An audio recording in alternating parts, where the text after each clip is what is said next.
र घुम्दै डुल्दै वनतिर यसो छिरिराखेका थियौँ साथीसँगै। अनि म त्यस पछाडि कुखुरा हान्ने भन्दै हिँडियो। कुखुरा पनि खासै त्यति माथि अहिले रोइन्छन् कालिजहरू। अनि यसो हेर्दै जाँदाखेरि रुखमा दुईटा भालेपोथी बसेको देखियो, टुप्पोमा थियो। अनि केटाहरूले हान्ने भन्दा उडेर गइहाले। अनि यसलाई पनि हान्न पाइएन।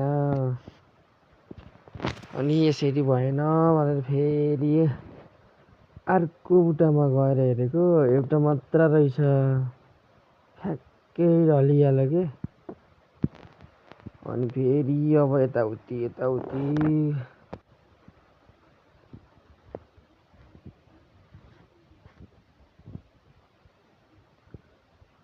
पहिलाको जस्तो हुन पनि छाडिसकेछ अहिले कुखुरा। पहिला कति धेरै हुन्थे।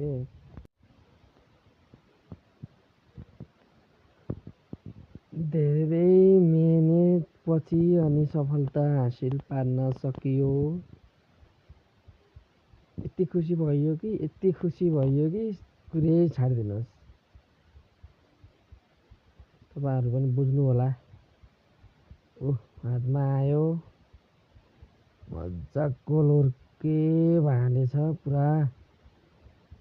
त्यस पछाडि चाहिँ नि रातिको 11-12 बजिसकेको थियो। चिल पारेर ढिँडो र मासु खाइयो। हेर्नुहोस् कसरी खान्छौँ हामी। 4 जना मात्र थियौँ खाने।